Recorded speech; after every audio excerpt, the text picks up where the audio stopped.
Bismillahirrahmanirrahim. Assalamualaikum warahmatullahi wabarakatuh. Saya Puan Khadirah binti Ahmad dari Jabatan Pengajian Am Unit Pengajian Islam Polimas akan membentangkan satu kajian yang bertajuk Teknik Mempelajari Al-Quran Mempengaruhi Minat Pelajar Terhadap Al-Quran. Kajian dalam kalangan pelajar Islam Politeknik Sultan Abdul Halim Muazzam Shah. Kajian ini sebenarnya adalah secara keseluruhannya membincangkan tentang berkaitannya minat pelajar terhadap Al-Quran dan kaitannya dengan teknik pembelajaran awal Al-Quran mereka. Kajian ini dijalankan di Polimas yang melibatkan seramai 120 orang pelajar yang bertujuan melihat berkaitan teknik belajar dengan minat terhadap Al-Quran. Dan kajian ini menggunakan SPSS ataupun disebut sebagai Statistical Package for Social Science, yang mana nilai Cronbach diperolehi bagi menjadi penentu kepada kebolehpercayaan setiap soalan yang dikemukakan dalam kuesioner yang diberikan kepada responden. Dan kalau dilihat dapatan kajian teknik belajar ini secara tradisional mendominasi daripada teknik-teknik yang lainlah yang ada di Malaysia. Dan kajian ini juga mendapati kebolehan pelajar menguasai Al-Quran pada tahap yang agak sederhana dan baik. Dan minat juga menunjukkan tahap yang amat tinggi. Tetapi perlu juga disusuli dengan memahami, mentadabur dan menyebarkan risalah Al-Quran dan sebagainya.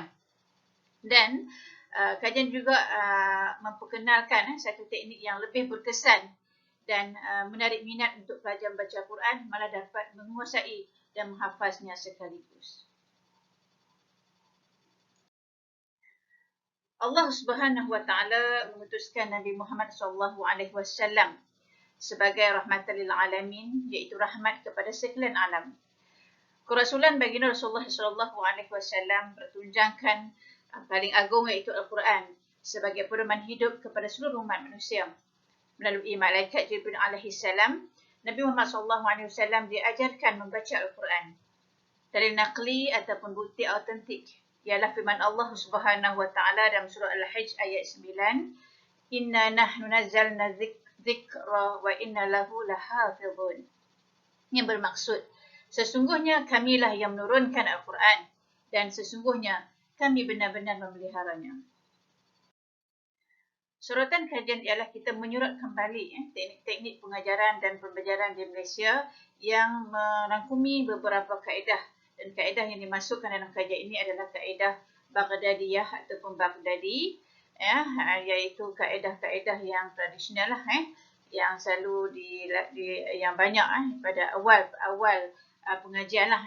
Kemudian kaedah Hattawiyah, iaitu lebih kurang kepada kaedah-kaedah yang diterjemahkan kepada Rumi.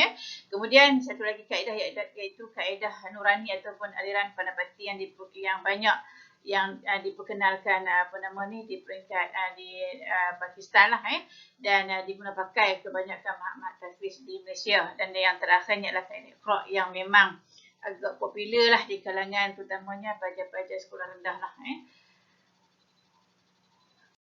Penyataan masalah. Fenomena tidak berminat atau kurangnya minat terhadap Al-Quran merupakan satu fenomena yang amat membimbangkan dalam kalangan generasi muda pada hari ini. Padahal Al-Quran yang mula ini adalah mukjizat yang menjadi panduan untuk kejayaan hidup insan di dunia dan juga di akhirat. Tinjauan berasaskan pemerhatian menunjukkan hilangnya minat terhadap Al-Quran ini berpunca dari teknik pembelajaran Al-Quran yang kurang bersesuaian hingga menyebabkan lemahnya penguasaan dalam membaca dan memahami Al-Quran, dan fenomena ini menjadi faktor utama hilangnya minat terhadap Al-Quran. Objektif kajian. Untuk objektif kajian ni kita ada 3 lah kat sini. Yang pertamanya adalah untuk mengenal pasti teknik belajar Al-Quran yang paling bersesuaian untuk menarik minat terhadap Al-Quran. Yang keduanya adalah mengenal pasti tahap kecenderungan dan minat pelajar terhadap Al-Quran. Dan yang ketiganya ialah mengenal pasti sama ada wujud signifikan antara teknik baca Al-Quran dan minat pelajar terhadap Al-Quran.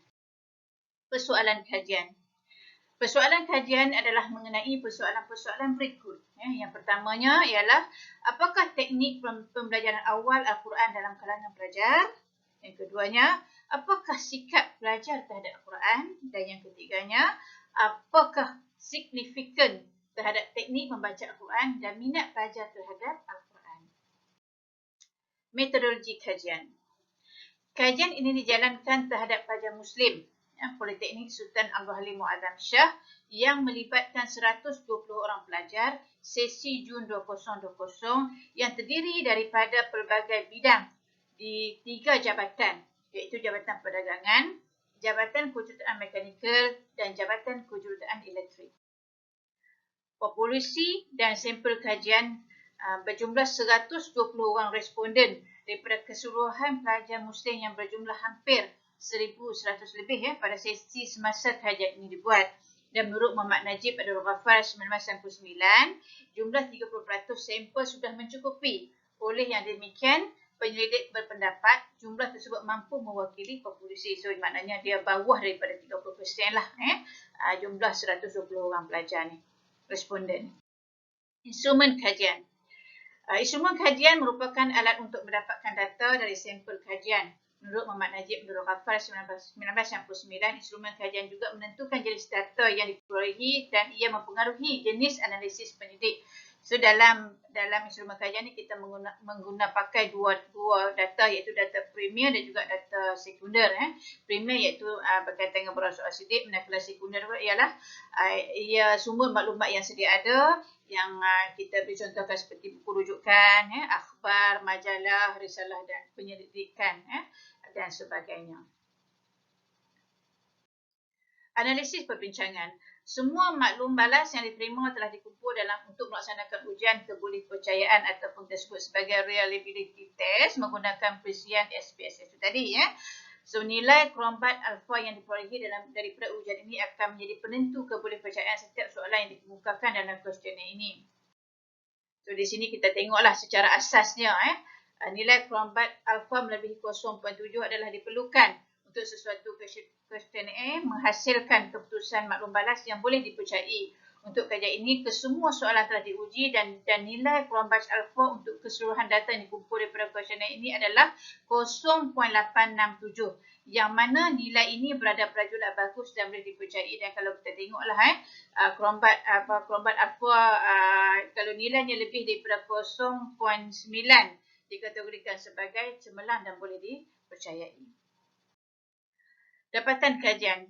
Berdasarkan analisa yang telah dibuat, julat dari alfa krombat menunjukkan pengaruh teknik pembelajaran Al-Quran amat mempengaruhi kebolehan membaca ataupun menguasai Al-Quran. Ini secara jelas memberi impak terhadap minat pelajar terhadap Al-Quran. Tetapi harus diingat, minat sahaja tidak membadai. Ianya mestilah disusuli dengan tindakan yakni boleh membaca, memahami, mengamal dan menyebarkan kandungan Al-Quran itu sendiri. So cadangannya ialah untuk lebih kepada minat yang amat tinggi kepada Al-Quran ni, maka kita cadangkan satu kaedah nurani untuk diberi perhatian dan dikaji keberkesanannya. Yang mana sepanjang tempoh diagnosis selama 4 bulan, pelajar akan dilatih tubi menyebut huruf hijaiyah dan tepat serta bertajwid sekaligus. Dan setelah pelajar benar-benar menguasai sebutan dengan tepat dan tajwid yang betul, barulah mereka diajarkan untuk membaca Al-Quran secara keseluruhan dan akhir sekali dalam waktu masa yang agak singkat, mereka boleh terus kepada menghafaz Al-Quran secara keseluruhannya. Kesimpulan, kajian ini bermanfaat secara umumnya kepada para pengajar dan pelajar Al-Quran kerana hasil daripada dapatan kajian ini membolehkan pihak tertentu untuk mengambil langkah yang sewajarnya bagi meningkatkan minat kepada Al-Quran. Bukan setakat minat sahaja, malah pelajar dapat memahirkan diri dan menguasai Al-Quran sepenuhnya serta merasai sendiri nikmat pembacaan Al-Quran, mampu menghafaz, mentadabbur dan mengamalkan isi kandungannya sahaja. Dan kadang kita tengok minat tu tinggi tetapi kekerapan membacanya agak kurang. Jadi dia tak seimbang, tak sering terjadi. Kita fokuskan kalau kita perkenalkan satu teknik ataupun yang sangat mudah yang dalam masa yang singkat boleh membaca dengan dengan tepat dan juga sekaligus dia boleh menghafaz dan sekaligus boleh menarik minat pelajar untuk terus menguasai Al-Quran sepenuhnya. Sekian, wassalamualaikum warahmatullahi wabarakatuh.